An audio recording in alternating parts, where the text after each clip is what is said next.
Hi everyone, it's William. This is the 1939 Grand Duke Dmitri Diary and Correspondence series. I'm going to put off the next diary entry from 1915 for the moment. We'll do that in the next video, and today focus on this, the latest section of this interesting letter that Constantine Grunwald, sometimes de Grunwald, sometimes von Grunwald, wrote to Grand Duchess Maria, who was in America. Grunwald was in Paris. Yeah, okay. Recap from last time. Grunwald offered Maria a bit of unsolicited advice, knowing that her financial situation was very bad in the U.S. She had confided that to him. He suggested that she should return to Europe as soon as possible, because the people in Europe who might help her were, looking at her and seeing someone that they thought was very successful in New York City and didn't need any help. Okay, so our cast today, we have a Polish gentleman named Gierowski. Well, that would be the Russian pronunciation. Anyway, yes, I'm wearing my Polish hat today because Poland is important today. It's literally important today in that in the year of our Lord 2025, after the recent election there, I'm quite worried about Poland at the moment. And Dmitri was also quite worried about Poland, as you know, as most people were in 1939. But he'd also been worried about Poland in 1919. His great-grandfather, interesting enough, Grand Duke Konstantin Nikolaevich, had been a champion of Polish autonomy in the latter part of the 19th century. And this had been one of the things that had alienated him from the right wing of Russian civil society, and also from his nephew, Grand Duke Alexandrovich, who would of course become Alexander III. Okay, you're going to have to bear with me a little bit today because I'm kind of fuzzy-headed. It's late. It was a really busy day. Tomorrow is going to be a busy day. Actually, there's a costume ball here tomorrow, but I'm not going to go to that. I'm having a little gathering of friends for fondue, but I hope I'll maybe go out on the balcony and see if I can check out the costumes as people are coming in. All right. I know exactly what Dmitri would say about it. The costume ball, that is. He would use his favorite word for such occasions, sordid, just sordid. Okay, never mind. Here we go with the text. It's not for me to criticize either your august brother or Prince Lennart. You know infinitely better than me, madam, both the good qualities and the defects of Grand Duke Dmitri. You know that he lacks la bosse de famille. You know how evasive and selfish he is. You'll never get anything from him so long as you are absent. And I'll go even further and say that you'll never get anything from him so long as he knows there's a possibility of you vanishing from his horizon. He recently received 1 or 2 letters from your Imperial Highness. I would be astonished to see him give even a slightly favorable reply. The other day, I had the great surprise of seeing the famous leader of the oppressed Poldevs appear at my house. Oppressed Poldevs is in quotation marks.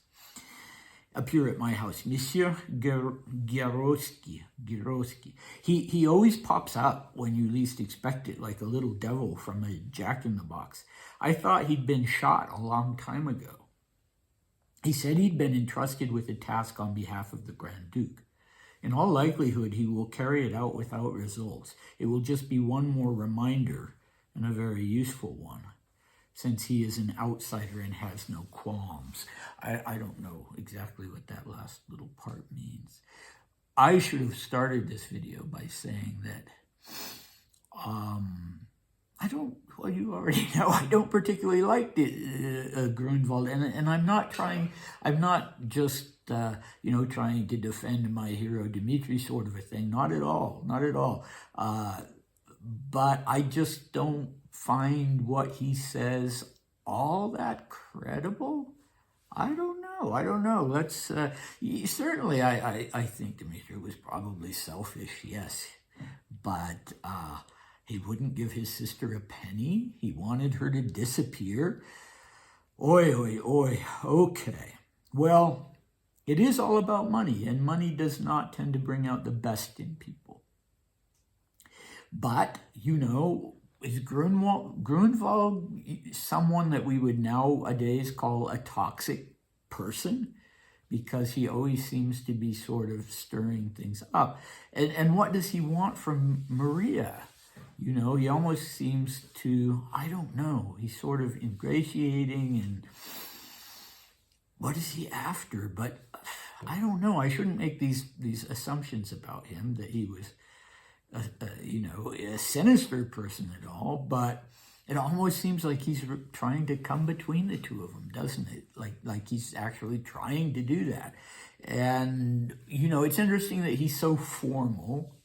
He calls her, your Imperial Highness, and Madam, and your august brother, and, everything is done in a very courtly way, in a very ceremonial way. And of course, then it's things like this when he says, it's not for me to criticize. But then what does he do? He goes on and really just rips the guy. Okay, so la bosse de famille.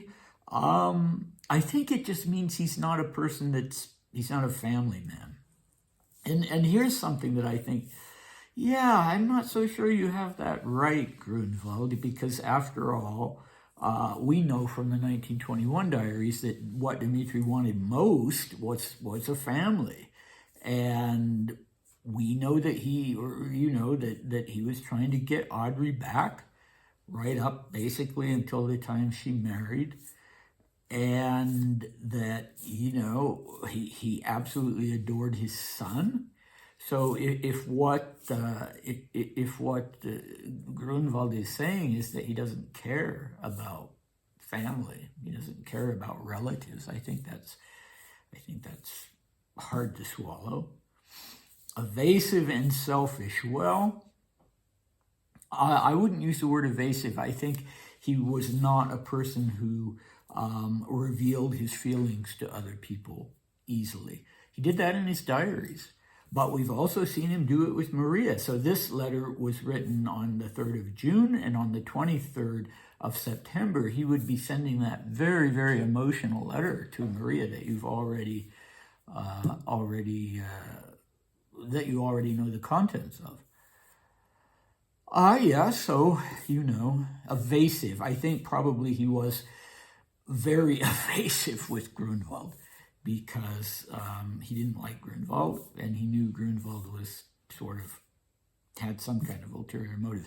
Selfish, yes, as I said, I can well believe that. Most of us are selfish. Dmitri was,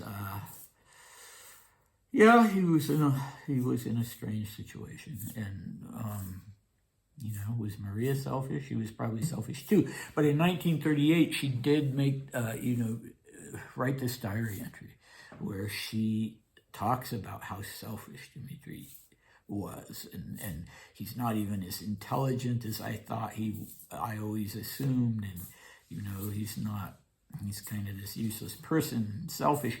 And I think this must have been, I don't think that's how she felt later, when she was very concerned about what his situation was in Switzerland. She really wanted him to come join her in the U.S., but there was this money issue. And like I said, people are funny about finances.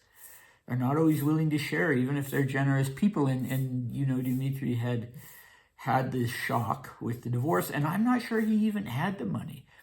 I mean, Grunwald here is saying, everybody thinks you're doing so well. Well, the same could be true about Dmitri, although Grunwald is going to talk about what he perceives to be Dmitri's extravagance a little later in the letter. Yeah, okay, so just this idea that Dmitri would want Maria out of his life, I find that not at all credible. So who is this Mr. Giroski? Who are the Poldevs, the oppressed Poldevs? Why should Giroski have long since been shot? I don't know if that was supposed to be sarcastic or not, probably. And why is he a little devil popping up out of a little box, a jack-in-the-box? And what is his commission from Dmitri? I have so many more questions for this diary entry than I have answers. Wouldn't I love to know? Wouldn't I love to know? And you're not going to get a good idea of it from Grunwald. So an outsider with no qualms, a little devil, and the leader of the oppressed Poldevs. So I had never in my life heard of Poldev, or of the country Poldavia or Moldavia. And the fact of the matter is it didn't exist. It was made up as part of a hoax in 1929 by the extreme right wing in France and their press organ, Action Française or something like that. The group still exists, I think. And so they decided that they were gonna, own the libs, to use modern American parlance, by writing this fake letter from this fake country, from these oppressed people begging for help from France, from the French, Chambre de Députés, French Parliament. And so, yeah, it was a hoax, and it was, something I can well imagine being done today as well by certain people, although probably more clever than what they could come up with. So here's my guess. Giroski, I think, most likely, was Polish. And Dmitri was helping him to, raise funds or whatever it was that he needed to do. And why would this be the case? Well, in 1919, Dmitri had very equivocal feelings about what was going on in Poland when the Bolsheviks went in, because he didn't want Bolsheviks to win, but he also didn't want Poles to beat Russians. And as we've already seen in his letter of his October letters to Maria, this time he felt differently. This time he did not want the Soviets to succeed in taking this eastern part of Poland. Absolutely not. He wasn't on their side anymore.